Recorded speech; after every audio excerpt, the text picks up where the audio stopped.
So you don't want to just own like stuff that doesn't go down. You want to own stuff that hasn't yet gone up. That creates an asymmetry in your portfolio. So you're not some bozo with 10 stock picks from the Motley Fool. All right, you got a lot of things going on. We got asset allocations from fixed income to commodities to stocks, and we have a lot of different stocks that we could like. But you don't want to just own stocks that have only gone up. So PACCAR is a good example of an idea that Jay put on right as it was bottoming. It has since bottomed, is now signaling higher lows. I think Volvo's going to do the same thing, not because Jay does, kind of because Jay does, but more so because the signal does and because Jay does. That's how we do it pretty much at the low end of the range here still today, so buy more. XLI, and by the way, that's how you do it.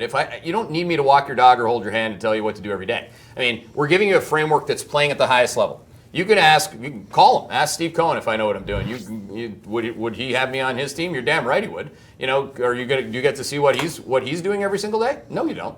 No, but you do get this. And what I want you to get is this message: is that when I hit the button, that's like when you start building a position. And I don't know, how Steve does his sizing, but it doesn't matter. That's how I do it and how I explain it. 25, 50 basis points. If I did that in Volvo yesterday, I buy another 25, 50 basis points today because it's at the same price. And if it happens again next week, I do it again and again and again till I get to my core position of 3%. Okay? That's how you do it.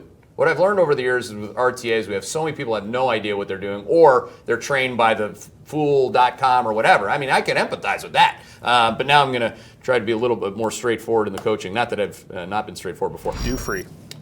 Dog. Okay, let's talk about the dogs. Can we talk about the stock picks that you had that I didn't sell, when you sold them, because I like to carry my losers, because I haven't learned to not hang out with losers. We're going to go through this. And if you're upset about it, I don't care. It's better actually to have a coach to tell you what you need to change in your life and in the portfolio. So that still looks like unequivocal dog shit. 4.51 is the low end of the range. And top end of the range is, it's up towards 5.5. But, again, what did Duty Free figure out before our analysts did?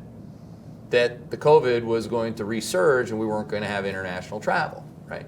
So you can take your valuation ideas and whatever the reopening was supposed to be, and the market got it right.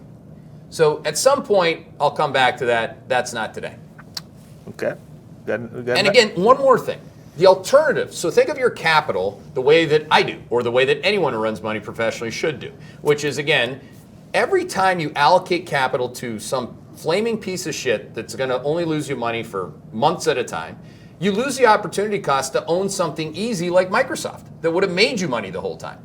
Every one of your dollars, you've worked your ass off and you have earned the right to allocate it properly. So again, let's start taking that mentality instead of having a loser mentality. Make that capital work. Don't put capital to work like they say on Wall Street so they pay a fee. Make it work, right? If it's not working, get it out. If it's working, ride it. So again, they change, right? Because they go up and they go down. That's why they change. So the more you can get used to, see how indifferent I tend to be? There's irreverence and then there's indifference. You don't have to be irreverent. We are, because we're not old wall. Indifference is getting used to not what you love in your portfolio, but what the market gives you as an opportunity to get bigger in your portfolio. Try that.